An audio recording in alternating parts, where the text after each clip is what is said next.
is Andrea with Total Body Enhancement Herbs. And here at my store, we do events on a monthly basis. We have a yoga series that will be beginning in April. It will run all the way through the end of 2025.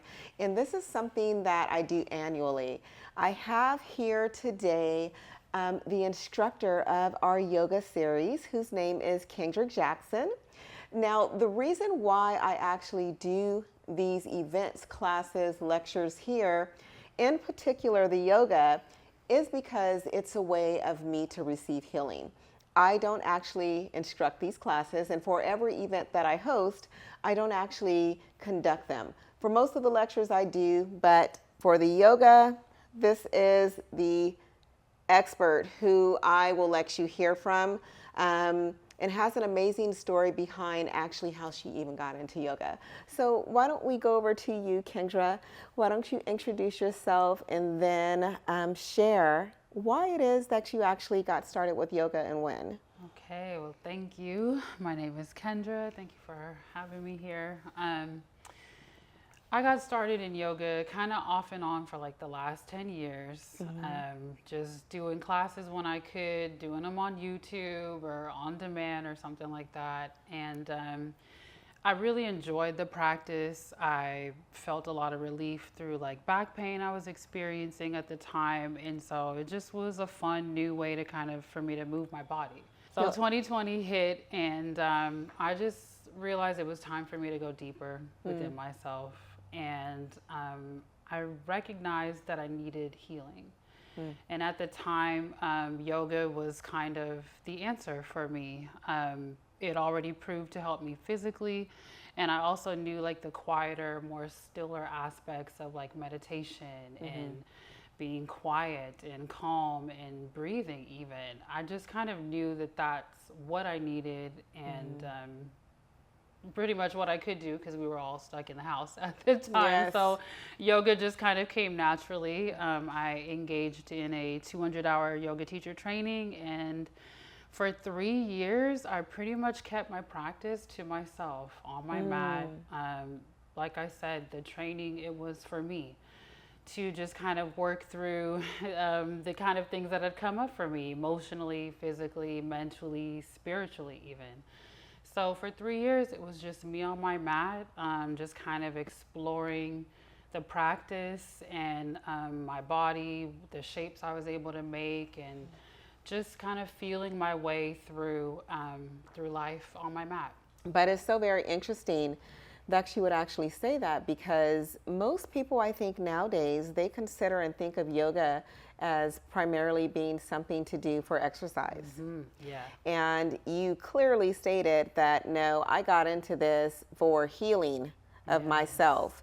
And how do you feel like that has helped you on your healing journey? Incredibly. Really, yoga is an incredible practice that kind of engages all of the systems within the body. So it's not just physical, it's not just muscular, it's not just getting your cardiovascular health up. It's about focusing, and you're moving your body in these unique ways.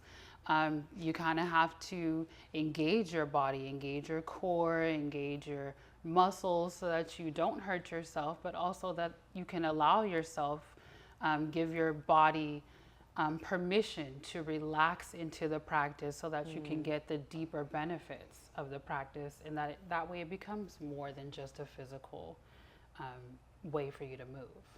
Yeah, I've taken yoga at the gym, and I've done yoga just by watching YouTube videos, and then I've just done my stretching. What always interested me is because going through this initiation class with Dogon in Kemetic spirituality, they, within the meditation class, which is called Ka'atibi, we do certain poses, which are the poses that you find in yoga. Then I started learning, there's actually this thing called Kemetic yoga, and started looking at really the origin of yoga and where that has come from. Speak on it. And when we are actually performing and doing yoga, it is a form of meditation in a sense, because this tempo that we're moving is allowing for this breath to come through and to access certain parts, to release blockages, to stress. Yes. So I said, I want to do yoga here, you know. I want to be able to offer something to people where there's this safe space where we can actually get into some techniques and some principles that you may not be able to do at a formal setting, say in a gym, or they may not actually be sharing on YouTube because everyone's into the motion, you know, it's just this motion. So why don't you share, because how we connected, I didn't just come solicit you. I didn't even know that you did yoga. Yeah, I have chills. I can't even let you finish it because the way she is talking about this, I'm like, this is why we came together. This is why, you know, I was drawn to your shop and the crystals and the jewelry and the herbs and all these things. But when we started talking about doing yoga, I thought, here's a place where I can come and give more than just posture. I can speak to the spirituality. I can speak to the stillness, right? Like you said, we come into the gym, we want to work out, we want to sweat, we want to get our heart rate up. And yoga can do that, absolutely. Definitely. Don't be definitely. fooled. Oh, yeah. Definitely. Yoga can do all of that, but that stillness, that breath, that meditation, that's really what the physical practice of yoga is for. It is, like you said, to help clear the energy, the blockages, to remove the mental chatter. In yoga, they call it the monkey mind. It's to remove all of that so that the energy, the blood flow is flowing within the body, it's moving within the body, and then you relax and you come down and you find your peace in that meditation. You know, meditation and Kemetic spirituality means an assessment of the heart. And we forget that the heart is actually the strongest organ in our body, and it controls the mind. Yes. And so that monkey mind has to calm down, and it is through these poses and this breathing and actually taking a moment to focus and go within that we can actually come to terms with what's in our heart.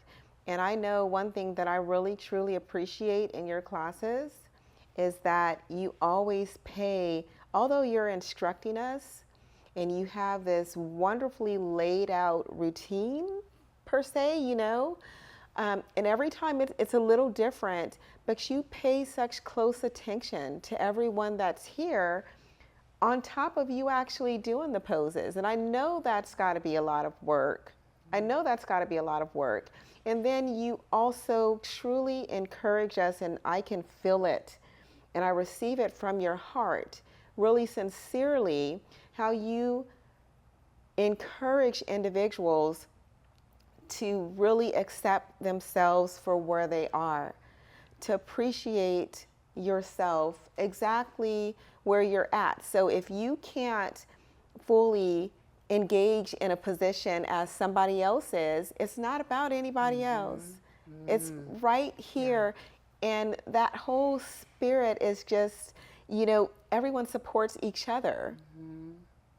And we just flow with it and have fun. Yeah. See, all of that just making me it's hard so sometimes, excited. but this is like, when we get to talking, this is when I get so excited about working with you, because yes, like you understand just the importance of being able to just allow yourself to come onto the mat as you are. This is not about looking a certain way in the pose, and if you can't do what the teacher is doing, then you're not doing yoga and you're not flexible enough, and you should go home and stretch and then come back. That's not it at all. If all you can do is just sit here, sit up nice and tall, relax your eyes down and breathe, that's yoga. Wow. You don't have to do you know, headstands and backflips and all these other crazy things that even sometimes I pull out in my classes to keep it fun, to keep it challenging. But to me, the biggest challenge will always be the stillness. Yes. Because once you allow for that stillness, the quietness, the monkey mind, the chatter to release, to let go, that's when you bring in that acceptance for yourself. Yes. That's when you can start to feel good in your body, simply just because you're here. Simply Yes. just, you don't have to do anything necessarily to feel so good. Thank you. And so with that, I wanted you to hear from Kendra herself, but here at TBE Herbs, when we're doing these yoga series and even other classes, but I will incorporate sound healing. So sometimes I pause. There's also aromatherapy using essential oils and these different vibrational frequency sprays that I make, which are actually amazing.